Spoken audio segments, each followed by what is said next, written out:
Bismillahirrahmanirrahim. Alhamdulillahi Rabbil Alamin. Wassalatu wassalamu ala asyrafil anbiya'i wal mursalin.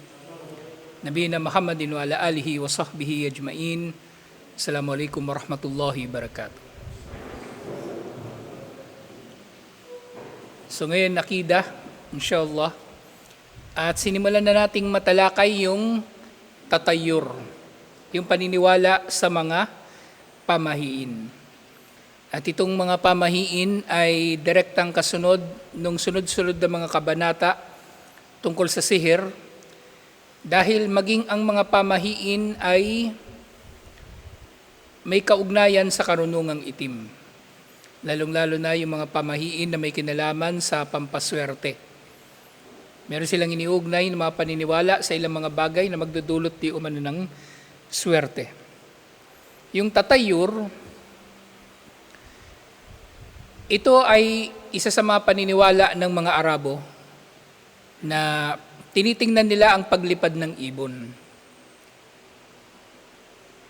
Meron din palang isang sistema sa tatayur, so bukod dun sa pag-obserba nila sa ibon na lumilipad na, sila mismo yung maglalakbay, merong dalang ibon at kung saan ito liliko, kung kanan halimbawa swerte at kung kaliwa ay malas. So meron silang ganong mga paniwala na iniuugnay sa mga bagay na ito.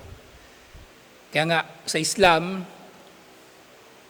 na tinawag na rin na tatayur ang pangkalahatan ng mga pamahiin.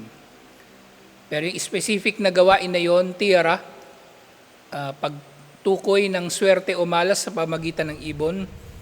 Pero yun nga, tatayur sa usapin ng pangkalahatan para sa pamahiin. Ngayon nga, ang tatayur, natalakay na natin nung nakaraan, at tatayur huwat tasya'um bimar'i aw masmu'in minat tuyuri wa nahwiha wa hukmuhu tahrimu li'annahu minasyirk.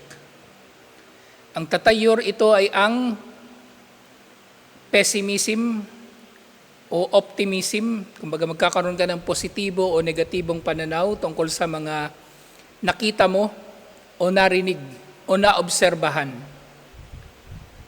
At lahat ng ito ay haram dahil ito ay kabilang sa shirk.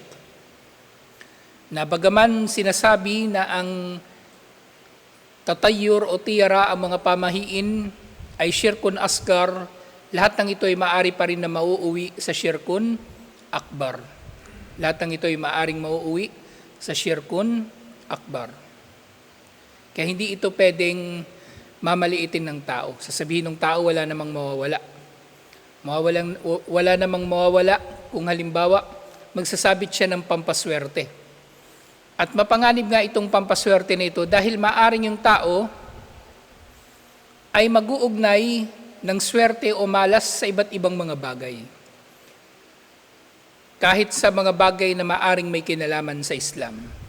Halimbawa nga niyan, matagal na nating natalakay yung tungkol sa paggamit sa mga aya ng Quran bilang dekorasyon sa bahay ng tao ay merong iniugnay na paniniwala rito. Halimbawa kapag nagsabit siya ng Ayatul Kursi sa bahay ay walang papasok na syaitan o ano pa mang bagay, ginawa niyang pamahiin ang isang bagay na oo may kinalaman sa Islam, Ayatul Kursi, pero inugnay niya ito sa pamahiin.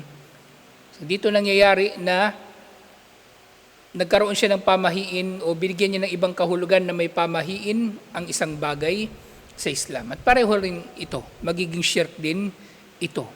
Magiging shirk din ito. Bawa nga yung palagi kong sample, di ba? Bawa yung motor o yung sasakyan, lalagyan ng sticker, Mashallah, Tabarakallah, o Bismillah, o Allahu Akbar, para hindi raw madisgrasya, o magsasabit ng tasbih, o maglalagay ng mga aya ng Quran sa mga tindahan, para darating ang grasya, darating ang customer, pareho lang. Wala itong pinagkaiba dun sa naglagay ng pusa na kumakaway. Pangtawag daw ng grasya. Walang pinagkaiba yun, dahil ginawa niyang pampaswerte ang mga aya ng Quran. Na dun nga sa aya, ala innama ta'iruhum indallahi walakin na aktharuhum la ya'lamun. Ang kanilang,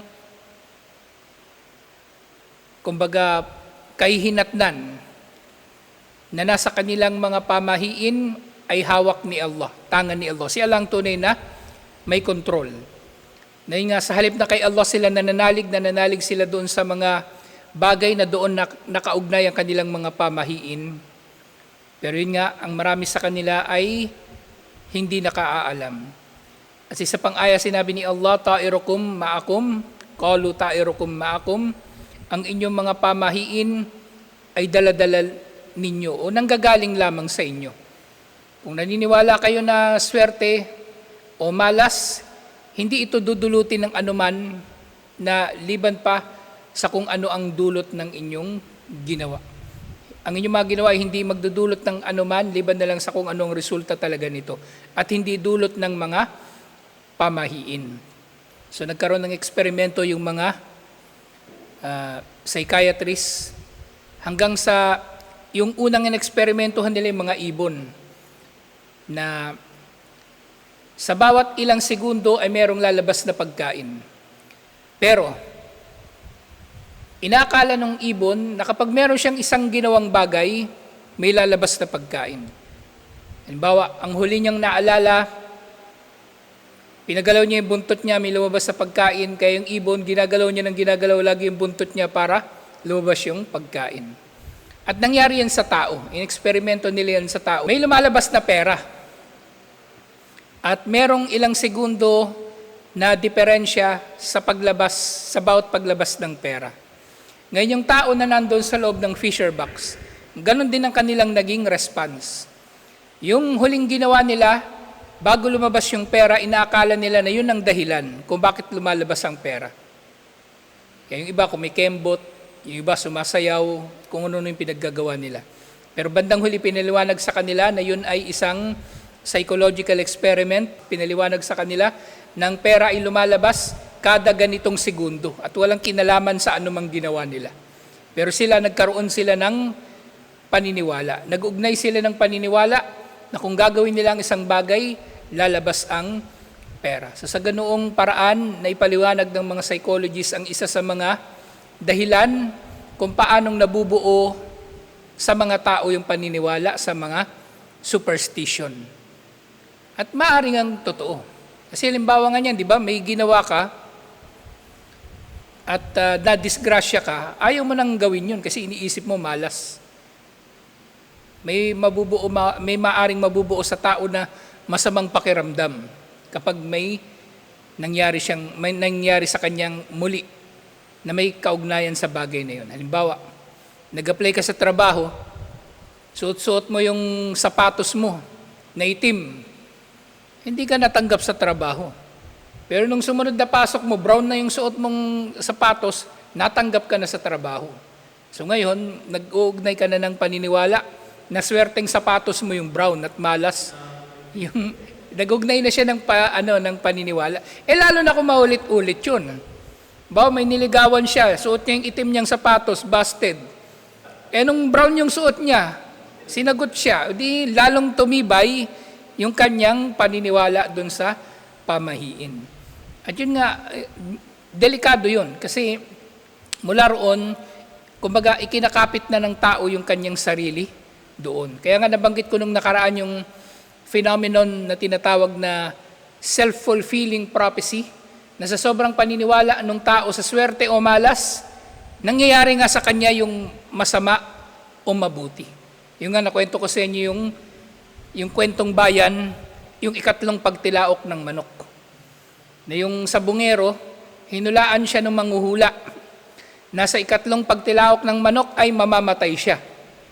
Na dahil doon, pag-uwi niya sa bahay, yung manok niya, hinabol niya ng hinabol, unang pagtilaok, pangalawang pagtilaok, hinabol niya talaga para hindi na makatilaok ng pangatlo.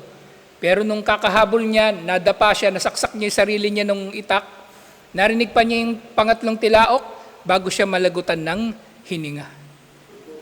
So nagkatotoo dahil sa kanyang paniniwala. Yun nga, yung self-fulfilling prophecy. Sobrang paniniwala niya sa pamahiin. At hindi nga maganda. At ito nga ay shirk. Ito ay shirk.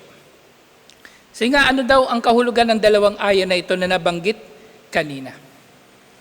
So sinasabi, Akhbar Allah Ta'ala fil ayatil ula, anna ala Fir'aun kanu ida asabathumul hasanah wa hiyal kasbu was-si'ah war-rakha qalu lana hadhihi. Sa yung unang aya, ala innama ta'iruhum indallah walakinna aktaruhum la ya'lamun. Ang tafsir nito may kinalaman pala ito kina Paraon. Si Paraon, kapag meron daw mabuting nangyayari sa kanila, halimbawa nagiging mabunga yung kanilang mga pananim at marami silang inaani, sinasabi nila ito ay para sa amin o kaya ito ay dulot namin dahil sa amin kaya nagkaganito.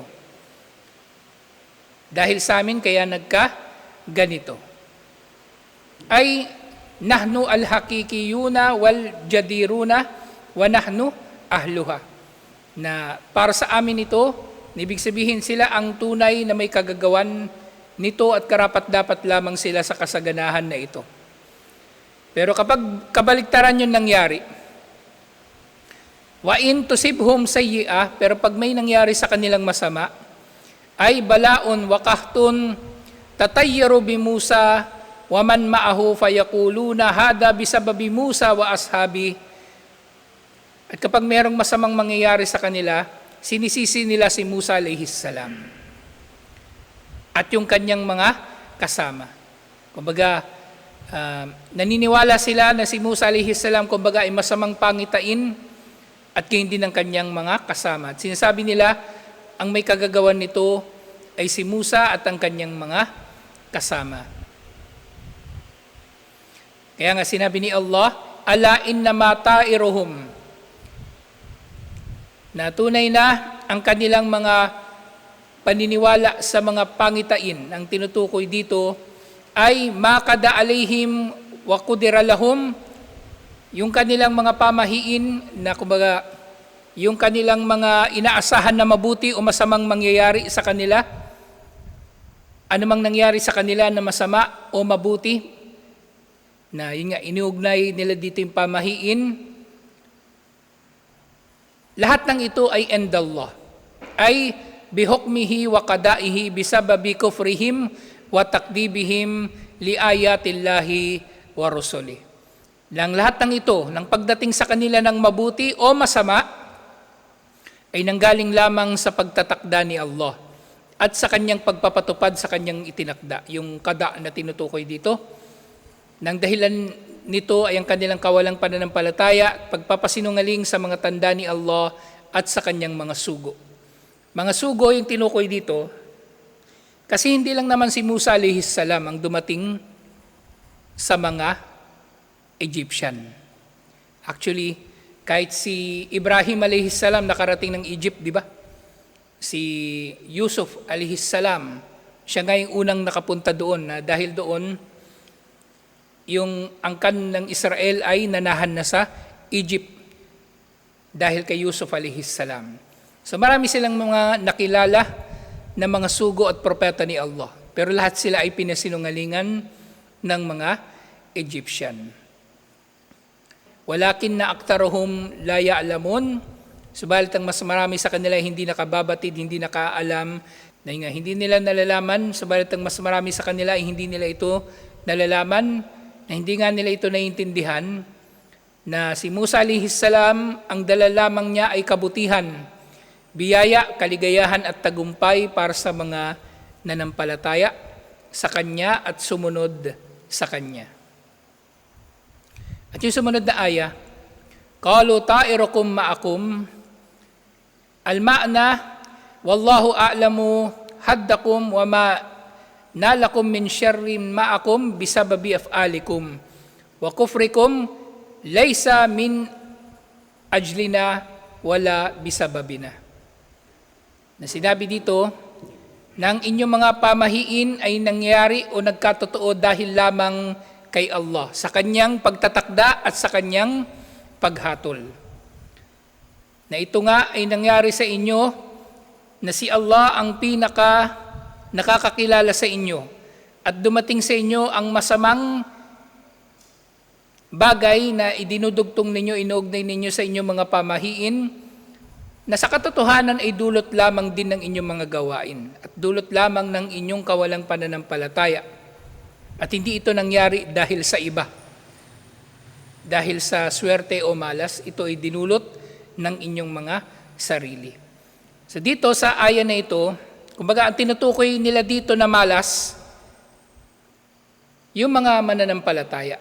Kasi pwede naman yung tao, di ba, itinuturing niyang malas ang ibang tao o buwisit, na kapag nakikita niya halimbawa nasisira yung araw niya, o kaya yung kapag nakakita niya o nakakasama niya, pakiramdam niya mayroong masamang mangyayari.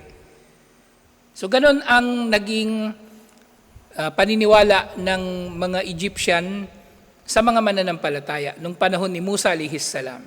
Pero nga nilinaw dito ni Allah na wala silang maaring isisi sa mga mananampalataya. Ang anumang nangyari sa kanila na masama o mabuti ay dulot ng kanilang mga ginawa ayon sa pagtatakda ni Allah, ayon sa kung anong karapat-dapat sa kanila. Hindi nila ito pwedeng isisi sa iba.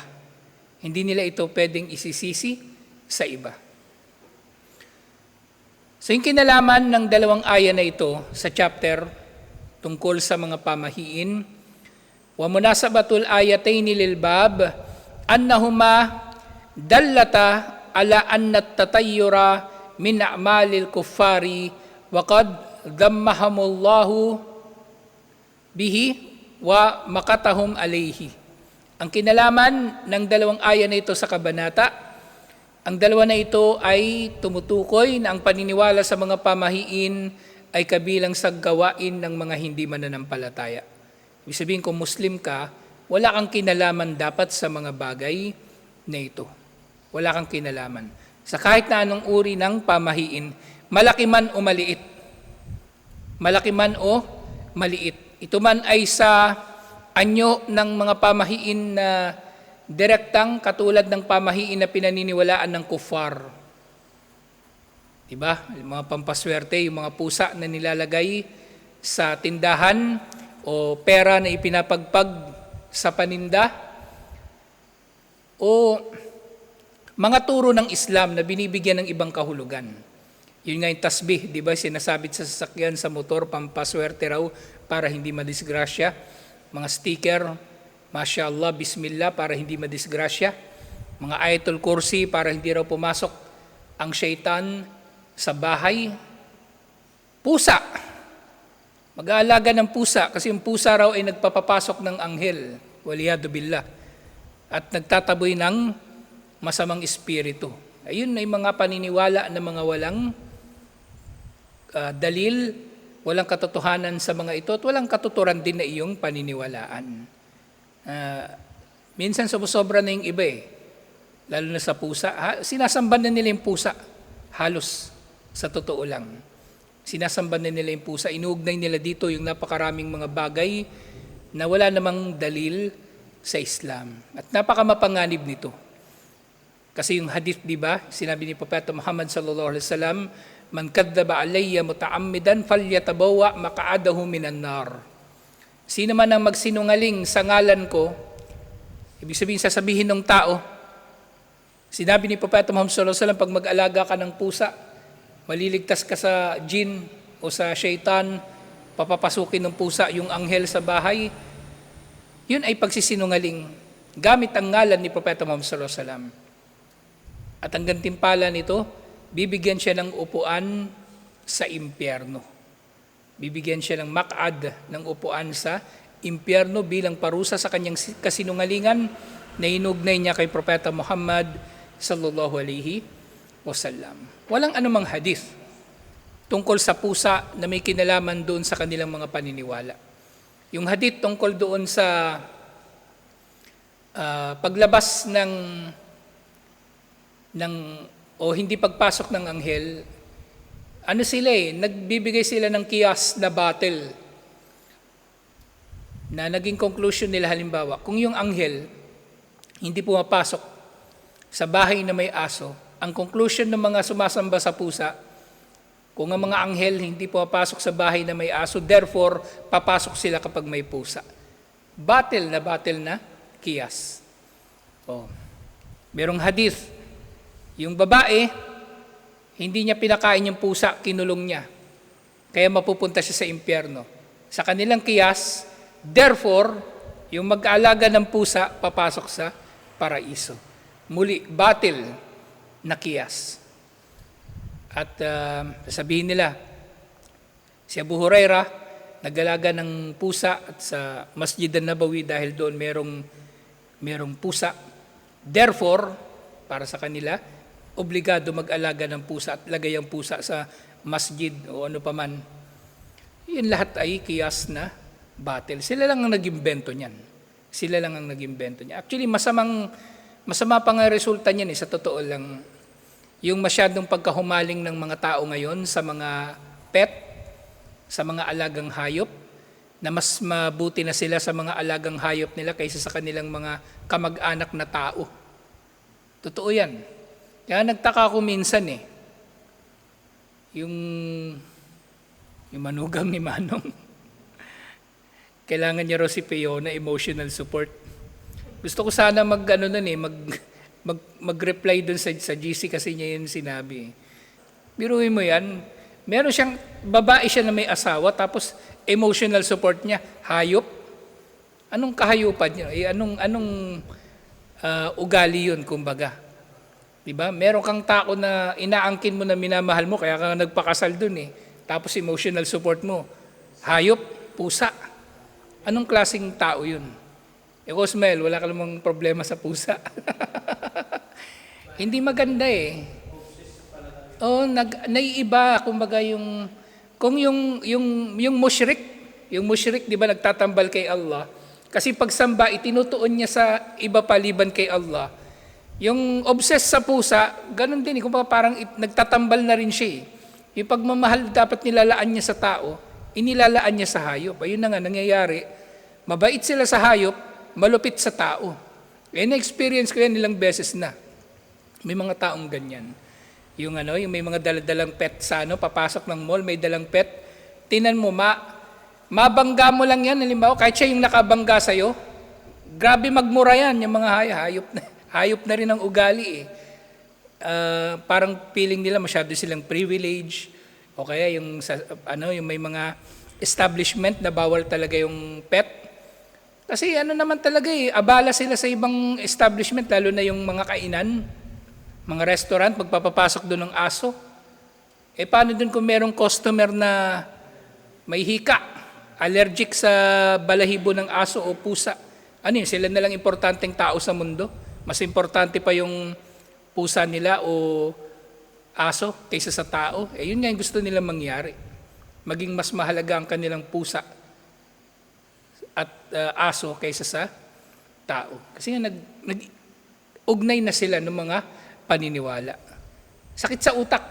Tapos yun nga, mas lumalala siya pag ganito, yung iniugnay sa kanila yung mga paniniwala.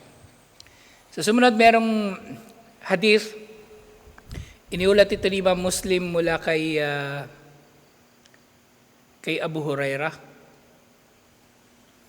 La udwa, wala tiyarata, wala hama, wala safar.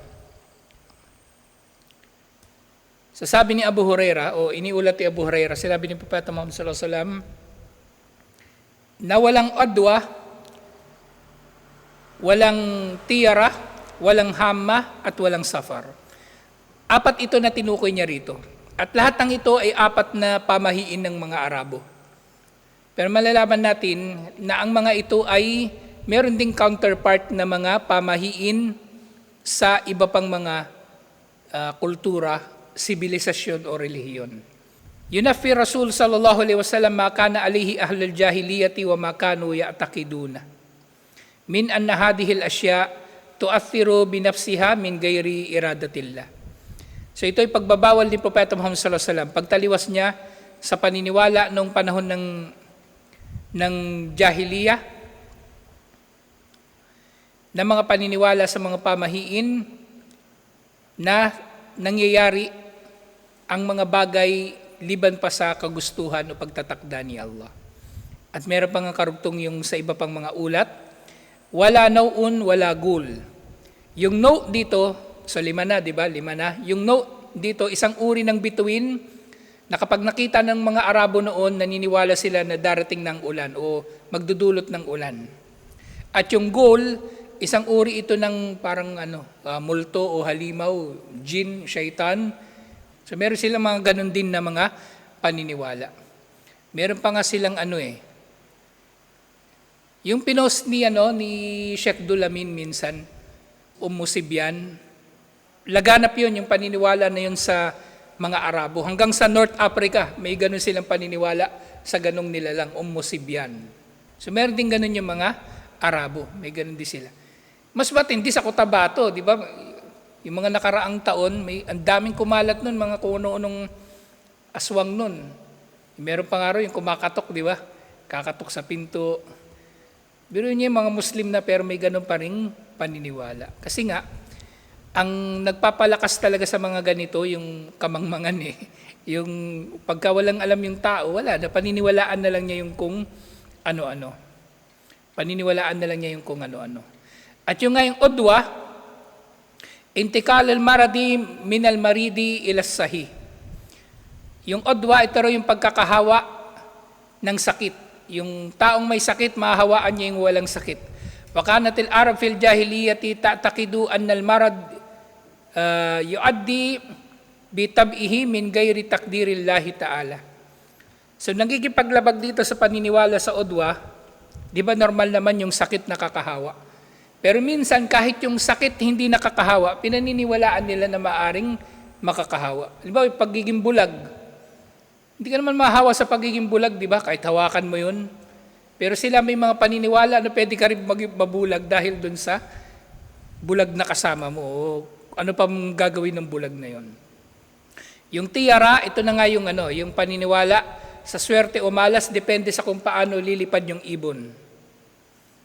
Ay yung hama, ito, isa uling nilalang ito. Tayron min tuyuril layli tusamma boma, kano ya'taqiduna annaha idha waqa'at ala bayti ahadihim tukbiruhu bimautihi aw mauti ahadin min ahli darihi faja'al hadith binafyi dalika wa ibtalihi. Yung hama, isang uri daw ng ibon na lumalabas sa gabi. At most probably, ang inuugnay nila ditong ibon, yung buma. Buma, yung kwago. Na kapag ito raw ay pumunta sa bahay mo, ang kahulugan daw na ito ay mamamatay na yung makakita sa kanya o mamamatay yung isa sa kanyang pamilya. Pero yun, di ba? Parang katulad ng paniniwala sa atin at itong iba pang mga sibilisasyon o kultura. Hindi nagkakalayo.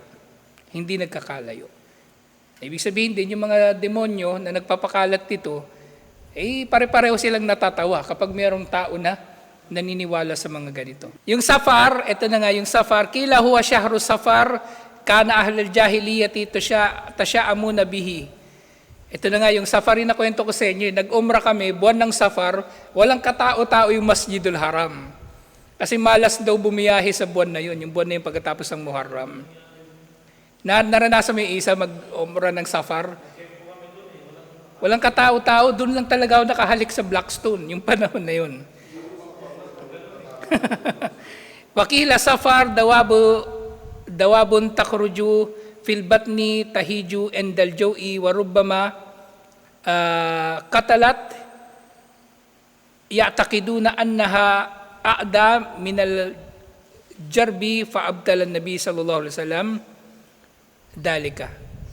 A'da min al jarbi fa abdala nabi sallallahu alaihi wasallam dalika. So yung Safar, ito nga yung buwan ng Safar. Pero meron din nagsasabi na meron daw isang uri ng hayop, ang tawag nila ay Safar.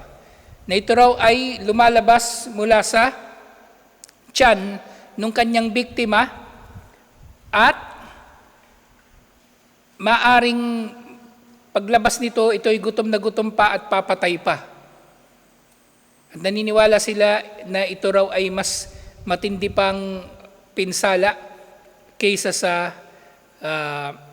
ano pa mang uri ng sakit o ano pa mang uri ng nilalang na pumapatay. Yung maudi'u sukutil kawkab, wakila huwal kawkab an-najam, kanu yansibuna ilayhi nuzulul matar. Yung no, ito yung paniniwala nila na paglitaw ng bituin na ito magdudulot na lumitaw o dumating ang ulan. At yung goal, wahidul gilan wa huwa jinsun minasyayatin kanu ya'taqiduna annaha tata'arradu lahum fit tariq fatudilluhum anhu. Yung goal daw, isa sa mga uri ng aswang o demonyo na pinaniniwalaan nila na lumilitaw sa mga kalsada na magliligaw sa kanila o kaya papatayin sila. Fatudilluhum anhu wa tuhlikuhum, o kaya papatayin sila. Fa nafan nabi sallallahu alaihi wasallam dalika bima'na annaha la tastati'u an tudilla ahadan ma'a dzikrillahi ta'ala wat tawakkulu alayhi. So meron ding hadith na pinabulaanan nito ni Propeta Muhammad sallallahu alaihi wasallam na walang sino man ang merong kakayanan, syaitan man o tao, na iligaw ang sino man, wala silang kakayanan na iligaw ang sino man o mapatay ang sino man, liban na lang sa papahintulot ni Allah. Kaya marapat ang pag-aalaala kay Allah subhanahu wa ta'ala at pananalig sa Kanya, tuwing nang tayo ay mapupunta sa mga liblib o ilang na lugar, alhamdulillah. So lahat ng ito ay lumalaganap dahil sa kamangmangan. Kaya ito, alhamdulillah, ngayon alam na natin. So marapat lamang na isabuhay pa natin lalo ang tauhid. Alhamdulillah. So tutuloy natin ito inshallah next week. Assalamualaikum warahmatullahi wabarakatuh.